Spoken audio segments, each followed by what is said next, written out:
Hi guys, I'm Bex from Trista and I have with me Ryan from Numskull, who has brought this, which you may have heard of. It is a rather amazing Pacman arcade unit in miniature or quarter scale. The clue's in the name, isn't it? Quarter arcades. Yes, I should have. It took me too long to pick up on that. Actually, I have to say. There's been a lot of people that wasn't sure what size it is actually. Yeah, you worked it in there as a pun almost. So we've got Pacman artwork all around us. I like that logo. It's full of nostalgia. Gold spot print on collector's edition there. I think that makes it very important. Original Pacman artwork on the side here. I've always felt the Pacman artwork was a strange choice, being that Pacman seems to have legs. Yes. Yeah. That's always been something. It's amazing how many people don't realise that Pacman seems to have legs. Yep. There he is with his little legs. One of the many cases of artwork being designed by people that have not played the game. In the 70s and 80s of gaming. A lot of covers for computer games bear no resemblance to the contents of the games. Beautiful. It is. It's an artwork, an art form in itself. And then all the specs on the back, and a picture of the beautiful collector's edition coin in its presentation box right there. Yeah, it's a lovely box. If one wished to keep it in said box unopened on a shelf, as the way collectors do. Yeah, exactly. Yeah. It's good for that. Of course, being a heathen, I'm going to open it. That's okay.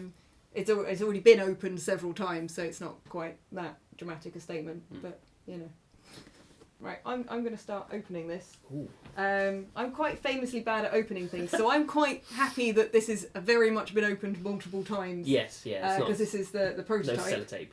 Yeah, no sellotape. I've been caught out by sellotape before. I could see a live unboxing. This is special. It's really not when it's me, I have to say. This is the wrong channel for beautiful unboxings. This is more me fighting with packaging. That could be the name of your brand new video series. Fighting with packaging and losing. Yep. Yeah. TM.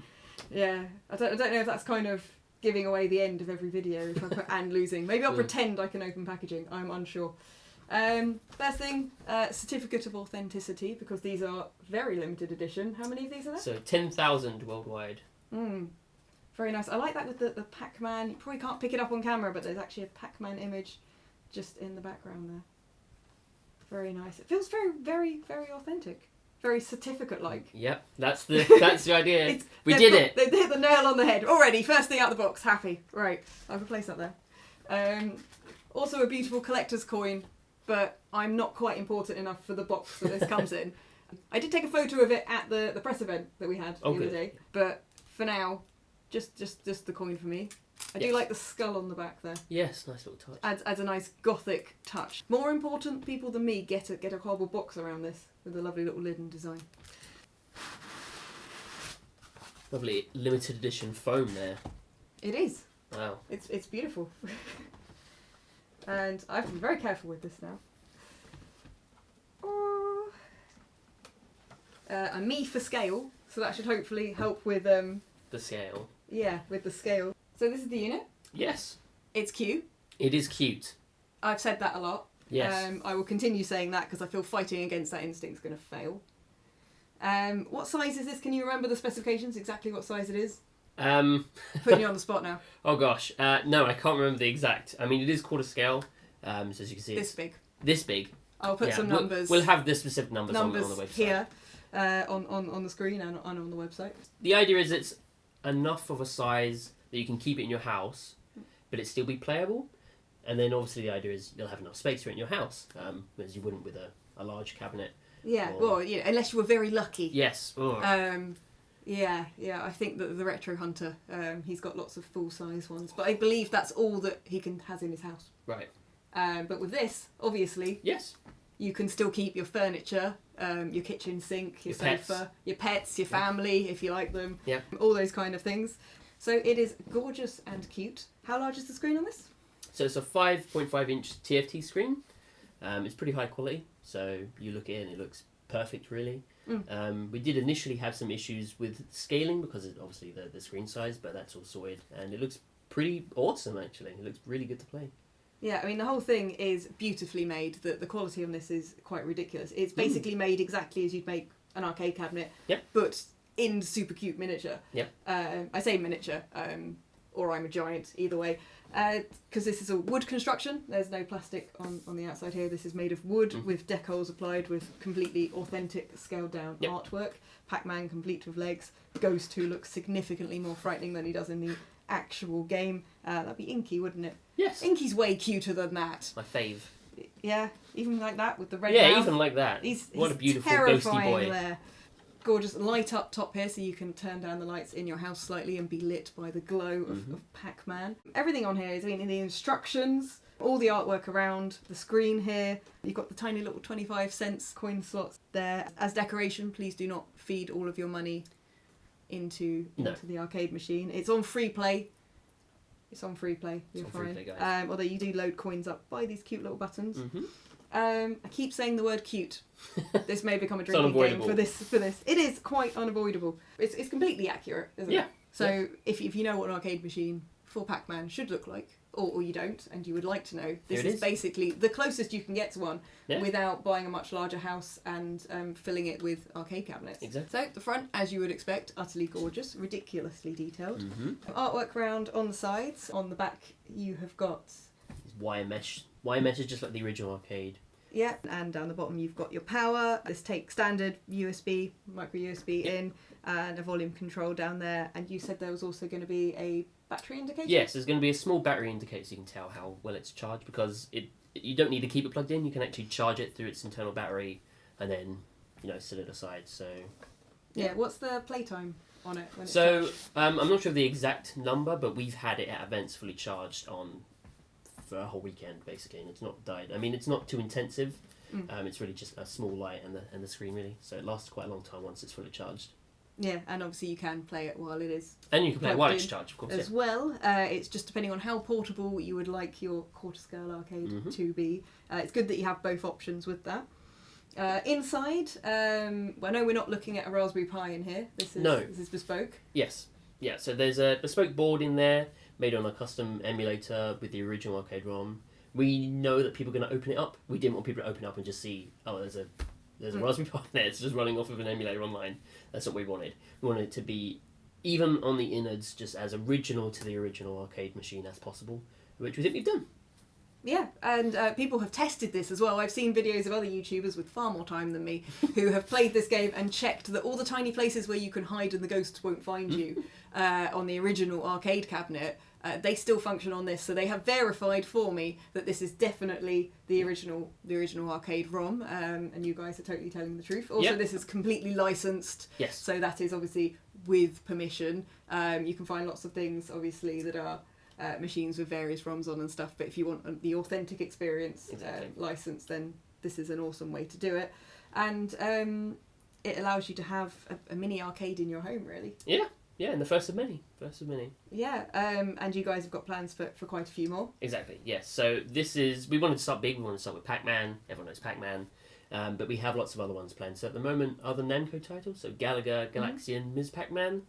But we've spoken with we've worked with other companies in the past, like Taito, Capcom, Atari, you name it really. We've worked with them on other kinds of merchandise. It's quite easy for us to go to them and arrange relationships and licenses for other arcade games. So kind of you name it really is an option. Yeah. Tweet them, I think, is a tweet Numskull and demand particular arcade cabinets, and they may appear. These are limited to how many? 10,000 units worldwide. So yeah, it's a case of get them while they're there and try and get these guys to make the machines you want, and they may well respond because they've got the connections, they've got the ins from all their awesome merchandise. You had some of that at the event as well. I did enjoy the Pac-Man doormat. Yeah, Pac-Man doormat. Coasters. Pin badges. Badges, everything. It was pretty awesome. It was quite good fun. I should have taken more footage there. I was too busy playing Pac-Man whilst trying to film it with the other hand with my phone, which somewhat undersold my Pac-Man playing skills. The controls are pretty responsive. Yeah. Satisfying. It's a micro switch. For clicking of the joystick. Lovely little clicking action. Yeah, it does. It has that nice, satisfying clicking noise. Of course, all the music, all the audio is completely authentic because it's the authentic ROM.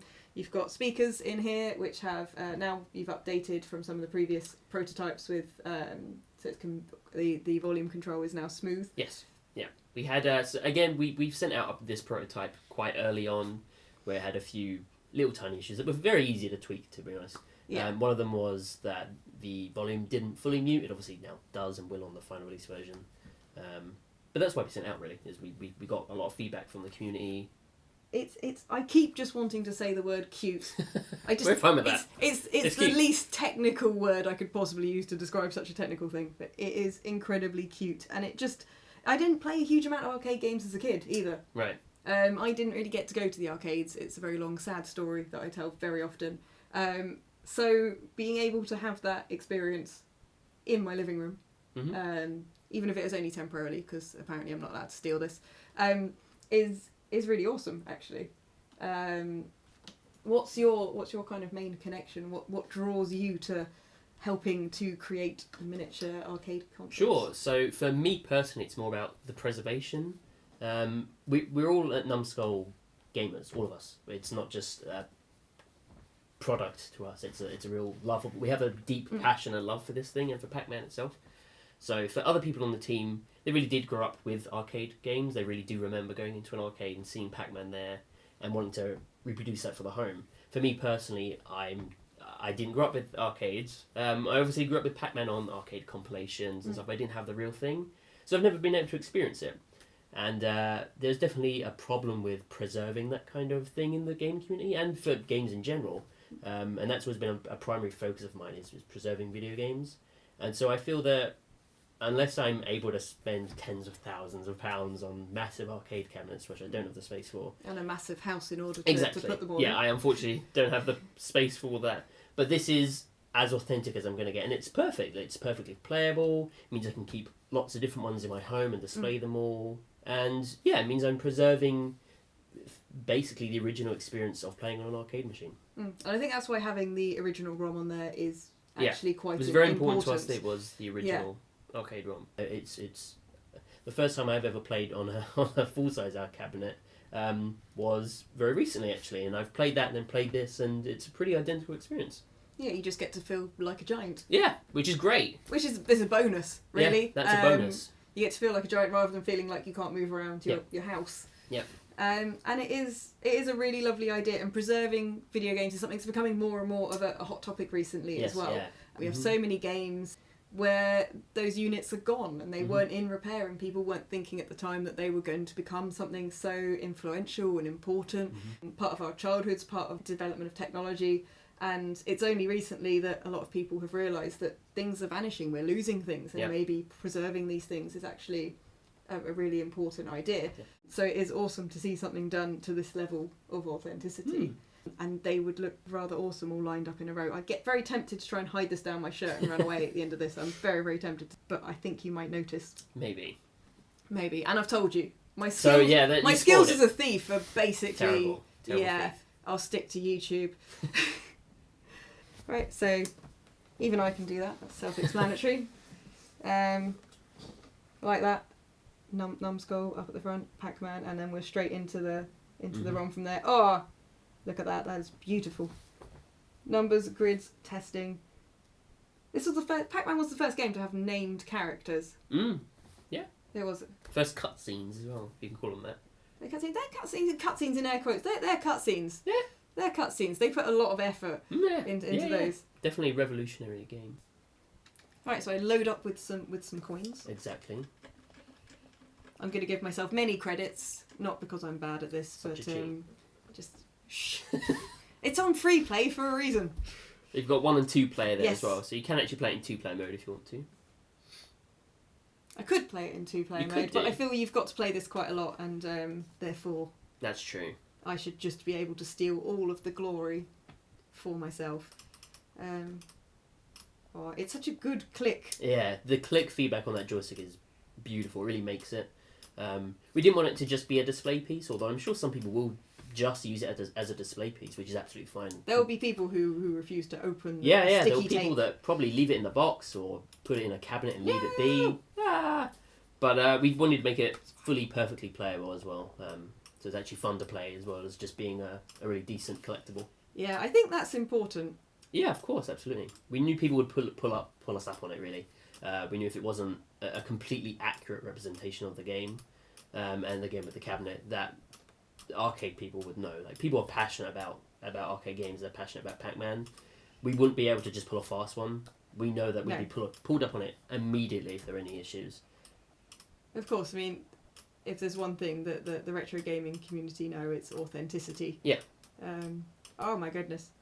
Ghosts.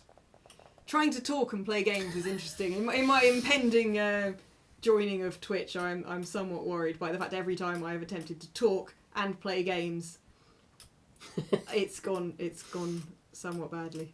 To the level now. Yeah. I just want to finish the level. Yeah. The score is going to be terrible. There we go. I now feel so satisfied. Skills with a Z. Definitely. I'm down with the kids. Yeah, whoa. Wow. Yeah, we're cool. And Oh yeah. We are. With my Digimon t-shirt. That's really cool. Cool guy. I knew that was Digimon. Did you? No.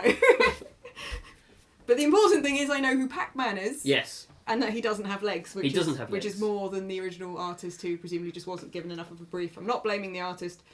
As someone who has done a lot of graphic design, it's normally because the brief is just do some But artwork. it came out brilliantly. What an iconic piece of artwork. It has made it incredibly iconic, and there's something sort of extra lovely about the fact that Pac-Man doesn't look right on the Pac-Man arcade. I think it helps just sort of set the tone of what a lot of the artwork and the box art was for the 80s and 90s and things. The amount of games on things like the Master System where you'd sort of buy it and go, wow, oh my goodness, that's not in the game at all. That nothing explodes and looks like that. And the way Kirby always looks angry on a Western box art. Yep. Oh, I love that. To try and appeal to just add some eyebrows. Yeah, just add the eyebrows, make him look slightly angrier. Angry Kirby is definitely a thing. Yeah. Or Mega Man, just with a pistol.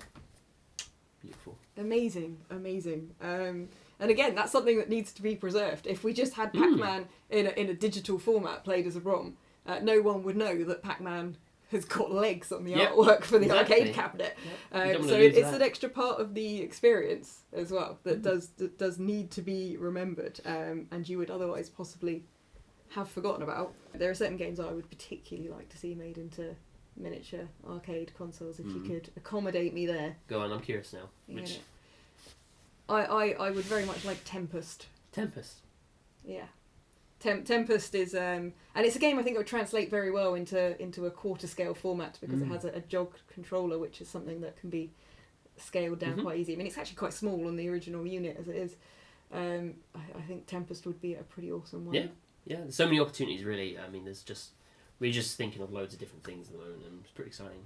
Yeah, I'm trying to think what other ones I would want. See, that's the problem with not having played enough arcade games as a kid. We hear Bubble Bobble a lot. No plans at the moment, but we hear that one quite a fair amount. Yeah. Yeah. Would you attempt to make a Street Fighter cabinet? It's again that's a challenge. No plans at the moment, but we are exploring lots of different things. We're not just old 80s games, but just anything that's been on an arcade cabinet is basically fair game for the range. So. You know, it would also be amazing if it were physically possible to do, like, Resident Evil or the I can't remember which Terminator game it was, but to have a miniature gun. Yes. Yeah. That would be... I'm unsure how you would do that with a TFT screen. Some kind of additional sensor. Yeah, it might be. Tiny guns, and then just sitting there going, like, reload. Time Crisis in miniature with a tiny gun.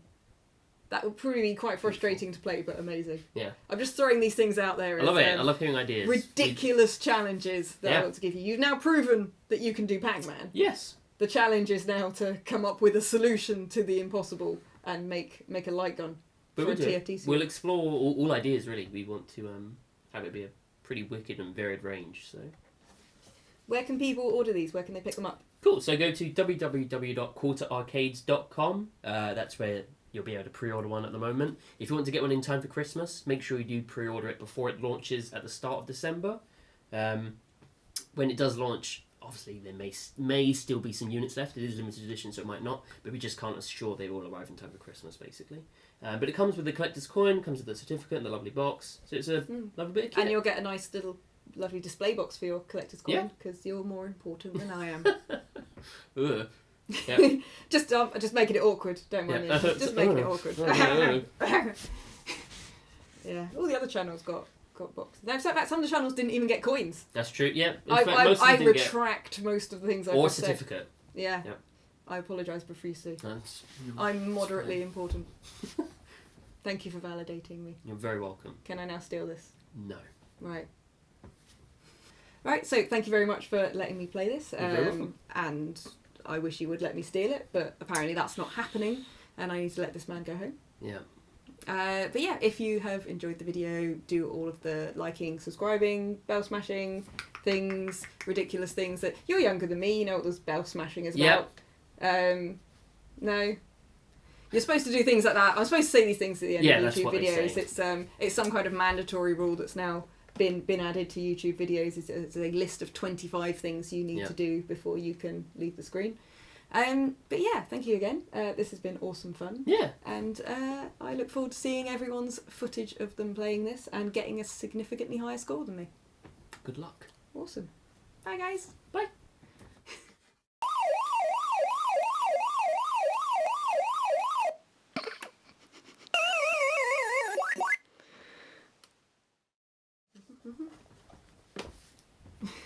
Look cool. Pretend I don't have a splitting headache and haven't been working for 5 evenings and daytime straight. Oh yeah. I'm trying not to just say it's so cute a million times. I'm not sure if that's like... Here's my review. It's so cute. Here's See my you later, review. guys. It's cute! The end!